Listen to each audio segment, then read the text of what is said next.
विजयनगर गांव की विधवा शकुंतला सिलाई का काम कर अपना घर चलाती थी। उसका इकलौता बेटा था प्रणव। पढ़ाई में वो बेहद होशियार था। सब कहते थे एक दिन वो गांव का नाम रोशन करेगा।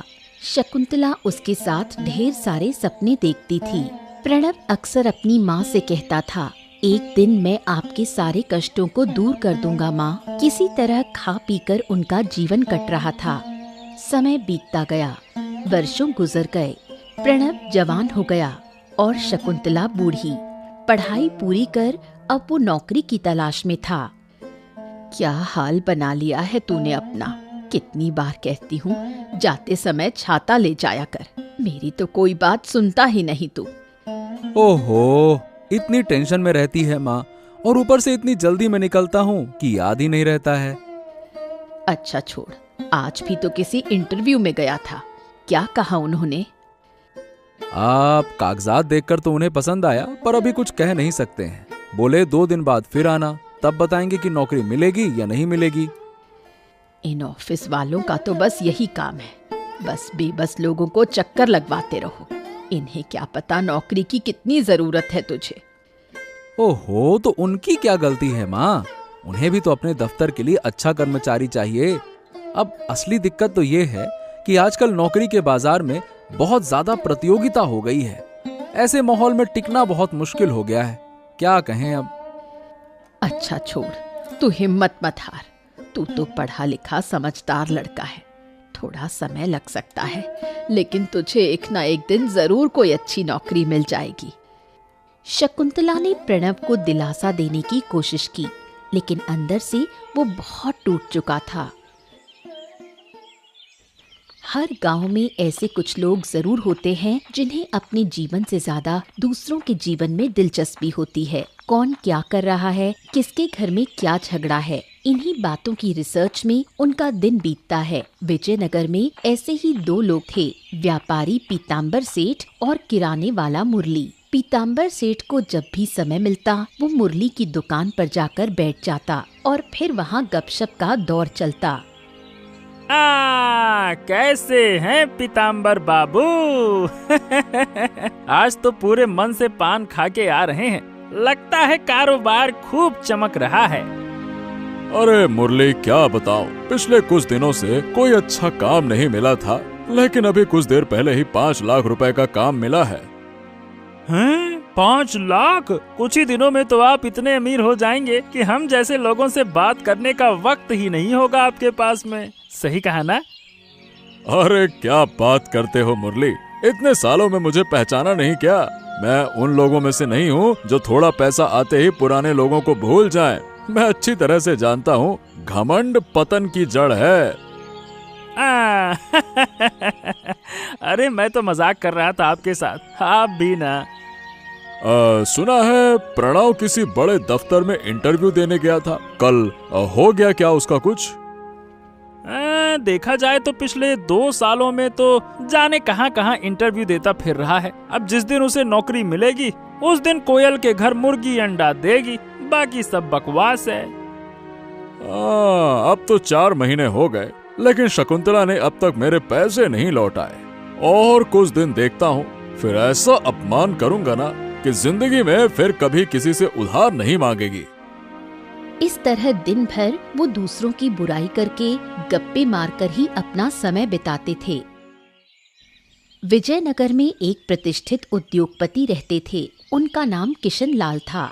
बहुत बड़ा घर, 4-5 गाड़ियां थी उनके पास। उनकी पत्नी का देहांत बहुत पहले हो गया था। उनके 2 बेटियां थीं, आस्था और शारदा।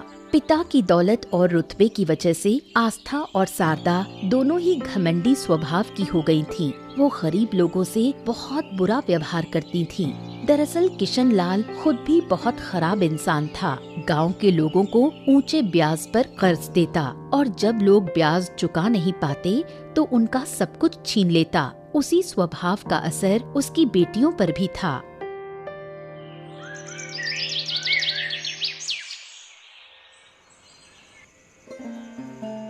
इसलिए मुझे ये परीक्षा कुछ भी अच्छा नहीं लगता। सुबह से पढ़ रही हूँ लेकिन कुछ भी समझ नहीं आ रहा। कल क्या लिखूंगी भगवान ही जाने।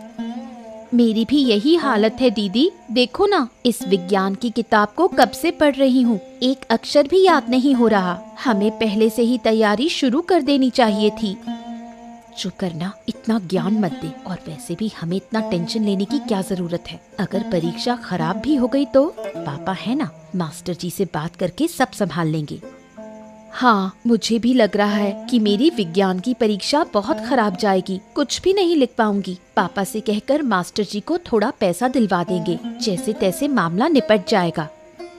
मुझसे अब और नहीं पढ़ा जाएगा, बहुत नींद आ रही है। मैं जा रही हूँ सोने, तू बैठ के पढ़। जब बिना पढ़े ही पास हो सकते हैं तो मेहनत क्यों करनी। रुक, मैं भी चल रही हूँ। पता है, वो भानु हर बार फर्स्ट आता है और मास्टर जी मेरी तुलना उसी से करते हैं। इस बार की परीक्षा खत्म हो जाए, फिर अगर मैंने भानु को कॉलेज से बाहर नहीं निकलवा दिया तो मेरा नाम भी आस्था नहीं। प्रणव बहुत ही सरल और सीधे स्वभाव का लड़का था। कोई उससे बुरा व्यवहार भी करता तो वो जवाब नहीं दे पाता। उसकी इस कमजोरी का फायदा उठाते थे मुरली और पीताम्बर सेठ। क्या रे प्रणव, इस वक्त बाजार में क्या कर रहा है? कहाँ जा रहा है? घर में कुछ सामान खत्म हो गया था, वही लेने आया हूँ। आप लोग कैसे हो? कैसे हो? अच्छा होने की कोशिश कर रहे हैं लेकिन हो नहीं पा रहे हैं। 4 महीने हो गए, अभी तक मेरा 10,000 रुपया लौटाया नहीं है। क्या तेरी माँ ने तय कर लिया है कि मेरा पैसा वापस नहीं करेगी? नहीं काका जी, ऐसा कुछ नहीं है, बस हालात थोड़े खराब हैं। मैं नौकरी ढूंढ रहा हूँ, जैसे ही नौकरी लगेगी मैं आपका सारा पैसा चुका दूंगा, चिंता मत करिए। तू नौकरी ढूंढ रहा है? ये बात तो मैं पिछले 1 साल से सुन रहा हूँ। इस जन्म में तुझे नौकरी मिलेगी ऐसा मुझे तो नहीं लगता। अरे ऐसा काहे कह रहे हैं काका, मैं पूरी कोशिश कर रहा हूँ, बहुत जल्द कोई अच्छी नौकरी मिल जाएगी।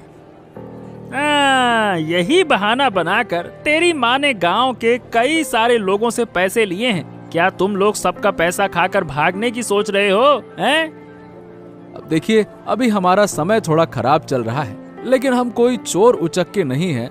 जितना भी बकाया है सब चुका देंगे। जो लोग 2 हफ्ते की बात करके 4 महीने तक पैसा नहीं देते, उनमें और चोरों में कोई फर्क नहीं होता है, समझ गए? ये आखिरी बार कह रहा हूँ, सिर्फ 1 हफ्ते का समय दे रहा हूँ, वरना कानूनी कार्रवाई करूंगा। लगभग 10 दिन बीत जाते हैं। पीताम्बर, मुरली और एक दारोगा को साथ लेकर प्रणव के घर यानी उसकी मौसी के घर के सामने पहुंचता है। वहां पहुंचते ही वो जोर जोर से चिल्लाने लगता है, जिससे प्रणव और शकुंतला बाहर निकल आते हैं। अरे समझ क्या रखा है तुम लोगों ने? चोरी शुरू कर दी है क्या? हैं? 2 हफ्ते का कहा था, अब 5 महीने हो गए हैं, अभी तक मेरा पैसा नहीं मिला। काका, मैंने तो आपसे कहा था कि अभी हालात खराब हैं, बस कुछ दिन का और वक्त दे दीजिए, मैं जरूर आपका पैसा चुका दूंगा।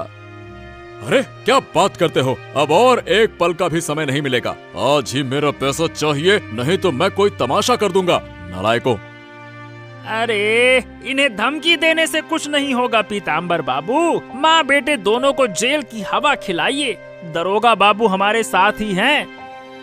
दरोगा बाबू, इन दोनों को अभी के अभी इसी वक्त गिरफ्तार कीजिए।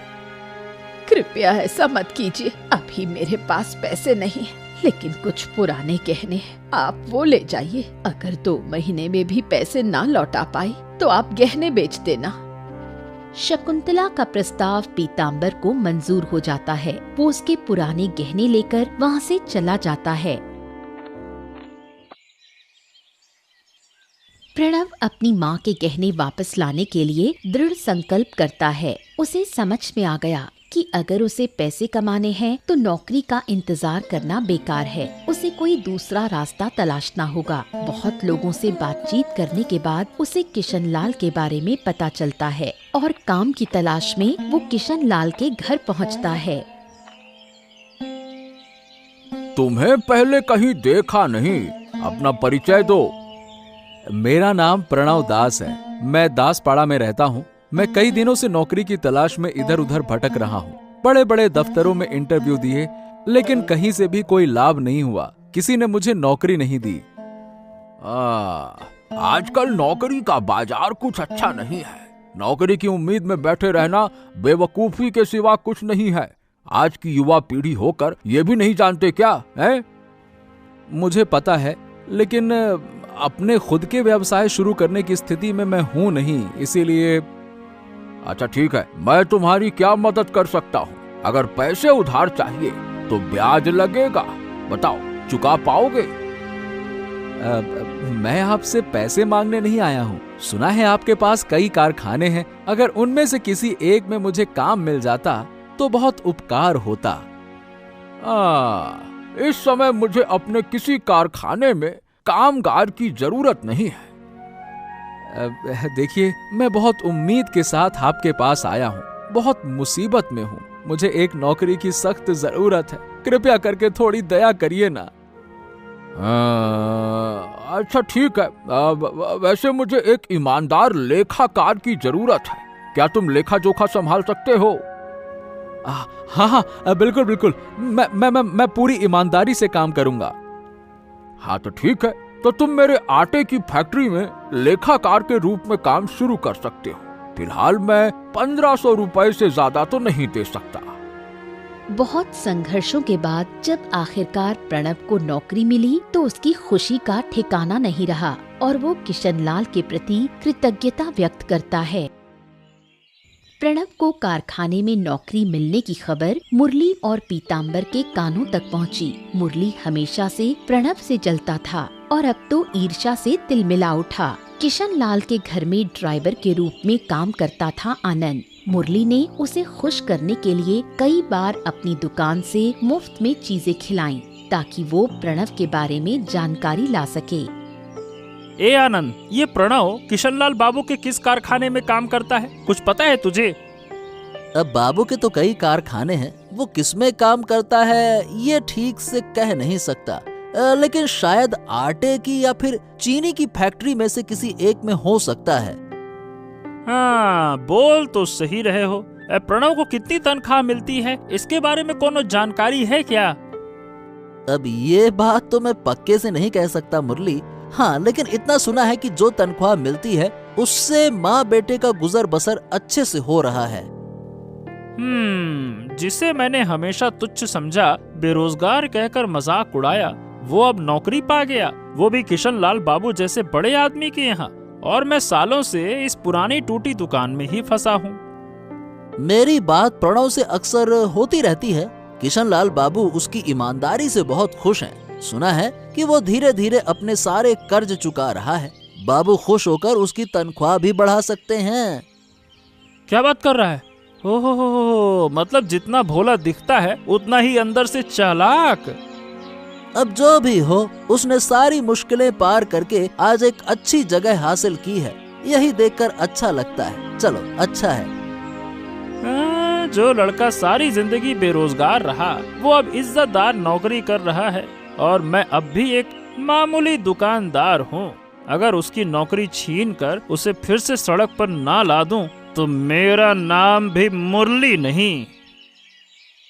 किशनलाल से पीताम्बर सेठ की पुरानी जान पहचान थी। पीताम्बर हमेशा किशनलाल को बहकाकर अपने फायदे के लिए इस्तेमाल करना चाहता था। जब से उसे पता चला कि प्रणव किशनलाल के कारखाने में नौकरी कर रहा है, तब से वो भी मुरली की तरह प्रणव की नौकरी छीनने के पीछे लग गया। वो किशनलाल को प्रणव की बुराई करके किसी भी तरह उसे नौकरी से हटवाना चाहता था।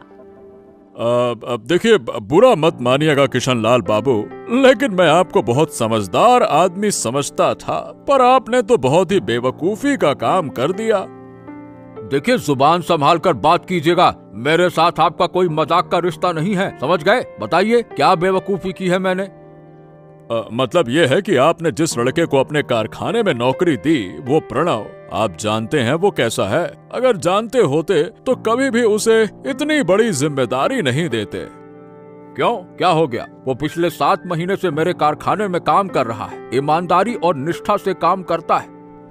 देखा आपने, उसने आपको भी बेवकूफ बना दिया। वो बहुत बड़ा धोखेबाज है। अभी जो ईमानदारी आप देख रहे हैं ना, वो उसका मुखौटा है, वो आपको जाल में फंसा रहा है। क्या? ये आप क्या कह रहे हैं? मुझे तो कुछ भी ऐसा महसूस नहीं हुआ। उसका अभिनय इतना अच्छा है कि आप पहचान ही नहीं पाएंगे, लेकिन जो लोग उसे पहले से जानते हैं वो अच्छी तरह से समझते हैं कि वो कितना बड़ा चालाक चालबाज है। अरे लेकिन ऐसा क्या किया है उसने जो आप इतनी बड़ी बात कह रहे हैं? वो और उसकी माँ शकुंतला देवी गांव के लोगों से समय समय पर पैसे उधार लेते थे, फिर दोनों गायब हो जाते थे। यहाँ तक कि प्रणव पर चोरी का आरोप भी लगा है। अरे तो ये बात आपने पहले क्यों नहीं बताई?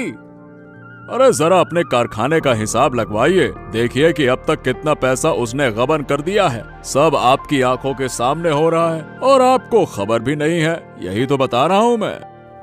पीतांबर का फैलाया जहर किशनलाल के दिमाग में घर कर गया और अब वो प्रणव को नौकरी से निकालने का मन बना रहा है। कुछ दिनों बाद हर रोज की तरह प्रणव ध्यान से हिसाब किताब कर रहा था और अपने काम में व्यस्त था। तभी अचानक किशनलाल वहाँ गश्त करने के लिए आता है। किशनलाल को देखकर प्रणव आदर पूर्वक उसका स्वागत करता है, लेकिन उसे ये नहीं पता था कि किशनलाल उसे नौकरी से निकालने के इरादे से वहाँ आया है। अरे बाबूजी, आपको इतनी तकलीफ उठाने की क्या जरूरत थी? आप बस बुला लेते, मैं खुद ही आपके घर आ जाता।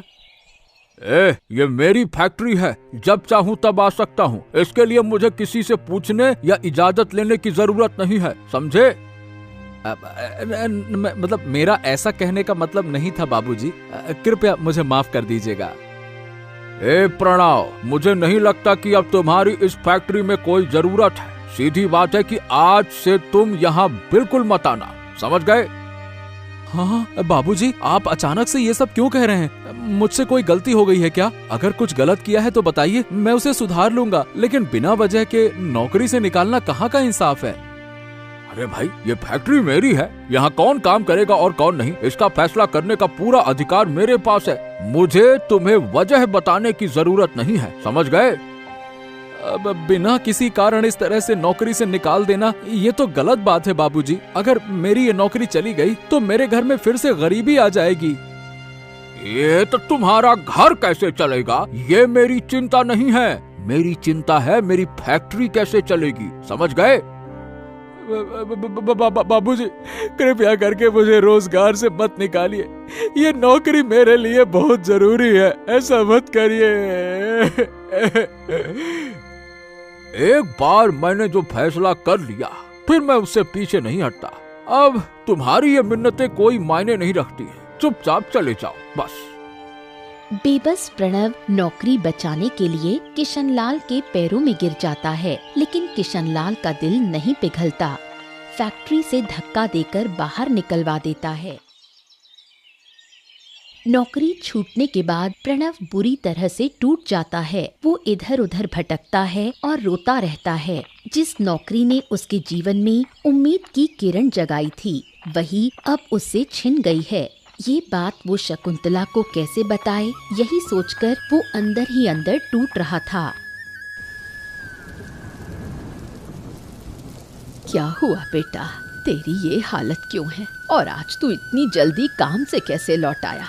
क्या तेरी तबीयत खराब है?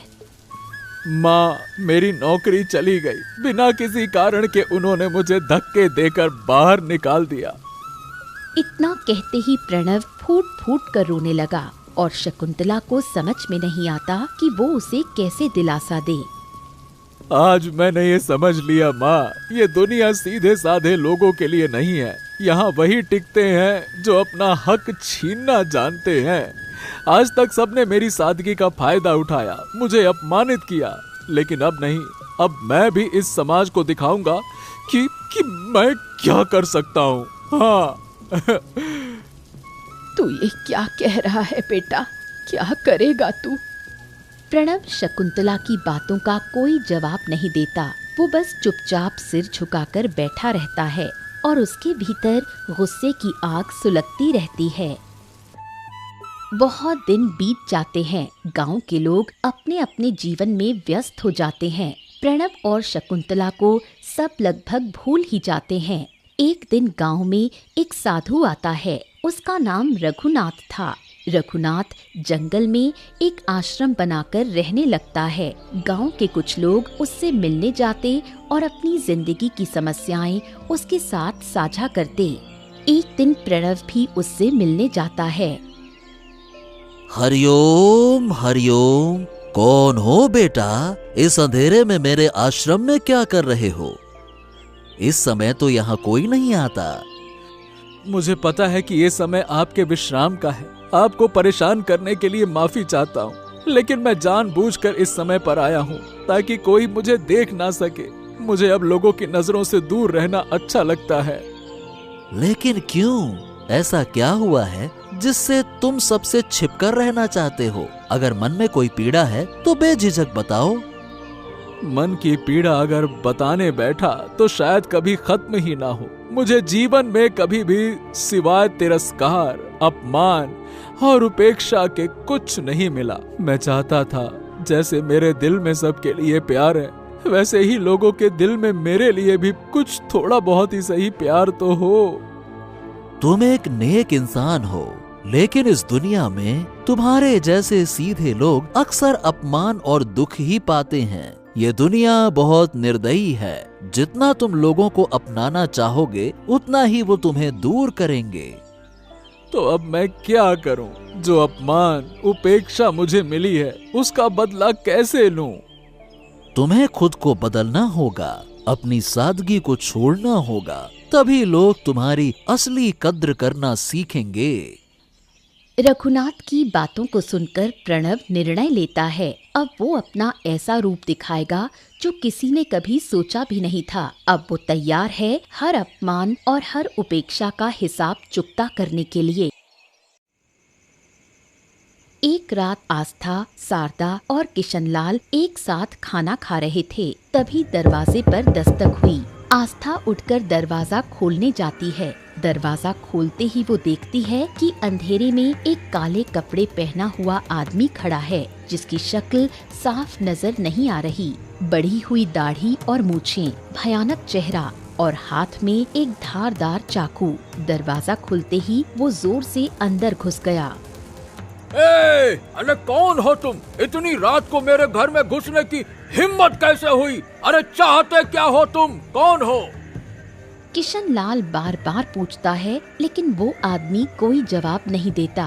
फिर ध्यान से देखने पर किशनलाल पहचान जाता है वो कोई और नहीं बल्कि प्रणव है। प्रणव तुम? अरे क्या तुम मुझसे मजाक कर रहे हो? इतनी रात को इस हालत में मेरे घर पे क्यों आए हो? शाबाश, तो आपने मुझे पहचान ही लिया। याद है उस दिन कैसे आपने मुझे बिना किसी कसूर के नौकरी से निकाल दिया था और गार्ड से धक्के देकर फैक्ट्री से बाहर फेंकवा दिया था? याद है? ए प्रणव, अभी के अभी मेरे घर से निकल जाओ, वरना मैं पुलिस को बुला दूंगा। हाँ।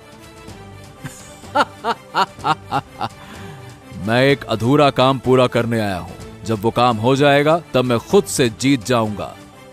अरे ये क्या बकवास कर रहे हो? क्या नशे में हो क्या? नशा करके मेरे घर में आकर तमाशा कर रहे हो?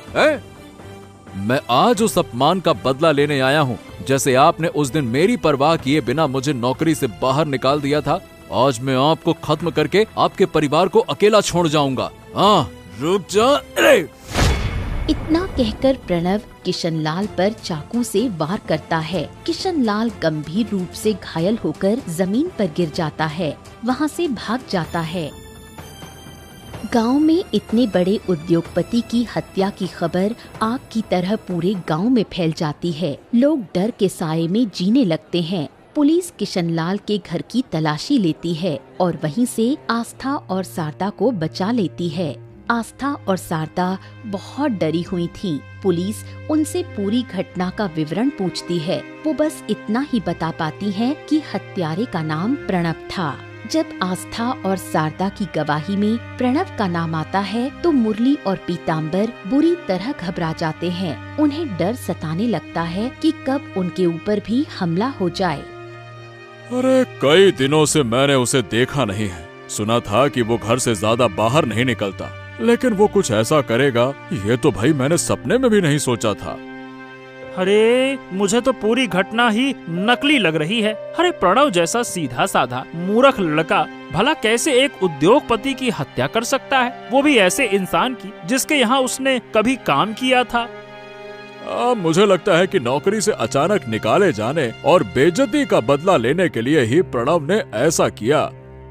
हाँ, लेकिन अब हमें भी सतर्क रहना होगा। वो अभी भी फरार है, किसी भी वक्त वो गांव में वापस आ सकता है। हमें ध्यान रखना होगा कि हमारी हालत कहीं किशन बाबू जैसी ना हो जाए। अब जब तक प्रणव पकड़ा नहीं जाता, मुझे अंदर ही अंदर डर तो लगता रहेगा। बिल्कुल सही कहा आपने। जो इंसान रात के अंधेरे में एक प्रभावशाली आदमी की हत्या कर सकता है, उसके लिए हमारे जैसे साधारण लोगों को मारकर भाग जाना ये तो कोई बड़ी बात नहीं है। प्रणव का ये रूप, बाप रे बाप, मैंने तो कभी कल्पना में भी नहीं सोचा था। अपने ही कर्मों का फल अब उन्हें डर और पछतावे के रूप में मिल रहा है। हर वक्त उनके मन में यही डर बना रहता है कि कब कोई उनके पास आए और उनका भी अंत कर जाए। गांव में डर और भय का माहौल है। आस्था और शारदा जी जान लगाकर अपने पिता के हत्यारे को कानून के हवाले करने की कोशिश में लगी हैं। पुलिस हर जगह प्रणव की तलाश कर रही है, लेकिन उसका कोई सुराग नहीं मिल रहा। यहाँ तक कि प्रणव की माँ शकुंतला को भी नहीं पता कि वो कहाँ है। लेकिन प्रणव के किए की सजा बार बार शकुंतला को थाने बुलाकर दी जा रही थी। कहाँ था तू इतने दिन? तुझ पर मुझे कितना गर्व था, तूने सब मिट्टी में मिला दिया। सबकी तरह क्या तुम भी मुझसे नफरत करोगी माँ? बिल्कुल, अब मुझे तुझसे घिन आती है। जिन चीजों पर कभी गर्व था, आज वही चीजें शर्म बन गई हैं। मुझे पता है माँ, मैं भले ही भागा हुआ हूँ, लेकिन सब खबरें मुझे मिलती रहती हैं। लेकिन जो कुछ मैंने किया उसका मुझे जरा भी अफसोस नहीं है। मैंने बस अपने साथ हुए अपमान और तिरस्कार का बदला लिया है। तो इसका मतलब तू एक इंसान की जान ले लेगा? मुझे शर्म आती है तुझे अपना बेटा कहते हुए। जब मैं रास्ते से गुजरती हूँ, लोग मुझे हत्यारे की माँ कहकर बुलाते हैं। मुझे पता है कि तुम तकलीफ में हो, लेकिन एक बार जरा सोचो माँ, मैंने कभी किसी का बुरा नहीं चाहा, फिर भी इस समाज ने हमेशा मुझे नजरअंदाज किया, मेरी सादगी का मजाक उड़ाया। इसी समाज ने मुझे बुरा बनने पर मजबूर किया। और तूने क्या किया? डकैती को अपना पेशा बना लिया। रात के अंधेरे में घरों में घुसकर लोगों को लूटना, यही तुझे सुकून देता है? ठीक है माँ, अगर तुम्हें ये सब पसंद नहीं है तो मैं डकैती छोड़ दूंगा। मैं फिर से पहले जैसा बन जाऊंगा। लेकिन एक आखिरी काम बचा है, वो मुझे पूरा करना होगा। कौन सा काम? प्रणव किसी सवाल का जवाब नहीं देता, बस हल्की सी मुस्कान के साथ अपनी माँ को प्रणाम करता है और फिर वहाँ से निकल जाता है।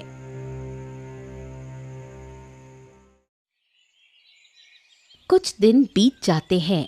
गांव का माहौल थोड़ा सामान्य हो जाता है, लेकिन पुलिस अब भी प्रणव की तलाश में है। शकुंतला पुलिस को बता देती है कि प्रणव उससे मिलने आया था, लेकिन वो कहाँ गया उसे नहीं पता, इसलिए पुलिस और सतर्क हो जाती है।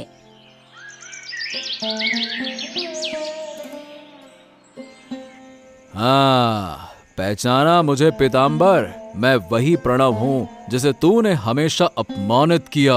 देख, तुम्हारे अपमानों ने मुझे क्या बना दिया। देख मैं क्या हो गया हूँ। आज सब मुझे काला डकैत कहते हैं। प्रणव, देखो भाई, देखो, जो कुछ भी मैंने किया था उसके लिए मुझे माफ कर दो। मुझे मतलब मेरी मति मारी गई थी। मैं तुमसे हाथ जोड़ता हूँ, मुझे माफ कर दो। मुझे माफ कर दो। हाँ ठीक है, तुझे मारूंगा नहीं, लेकिन जो कुछ भी है अब वो सब मुझे देना होगा। हाँ ठीक है, जो तू चाहे ले ले, बस मेरी जान बख्श दे। हाँ, माफ कर दे। प्रणव चाकू दिखाकर पीताम्बर से उसके घर की सारी नकदी और गहने जबरन ले लेता है, फिर मुस्कुराते हुए कहता है, अब एक सबसे कीमती चीज लेना बाकी है, और वो है तेरी जान। प्रणव की बात सुनकर पीताम्बर डर के मारे कांपने लगता है। तभी अचानक मुरली और कुछ पुलिस वाले वहां पहुंच जाते हैं और पीताम्बर की जान बच जाती है। प्रणव पकड़ा जाता है। सौभाग्य से आज मैंने तुझे गांव में आते देख लिया था और छिपकर तेरे पीछे पीछे आ रहा था, वरना तो आज तो तू पीताम्बर बाबू की जान ही ले लेता। दरोगा जी, ले जाइए इसको। इस तरह पीताम्बर की जान बच गई। प्रणव के पास से लाखों रुपए और बहुत से गहने बरामद हुए। पता चलता है कि उसने सिर्फ विजयनगर ही नहीं बल्कि आसपास के कई गांवों में भी काला डकैत बनकर लूटपाट की है। वो अपना अपराध स्वीकार करता है और कहता है कि उसे अपने कामों का कोई पछतावा नहीं, क्योंकि समाज की उपेक्षा ने ही उसे ये राह चुनने पर मजबूर किया। लेकिन जिन निर्दोष परिवारों पर उसने अत्याचार किया उनसे वो माफी मांगता है। सब लोग अपने सामान्य जीवन में लौट जाते हैं। प्रणव की जिंदगी जेल की 4 दीवारी में सिमट जाती है और उसकी माँ शकुंतला वो बेबस और अकेली रह जाती है। बीमार शरीर और समाज की तिरस्कार भरी नजरों के साथ उनका जीवन धीरे धीरे कटता जाता है।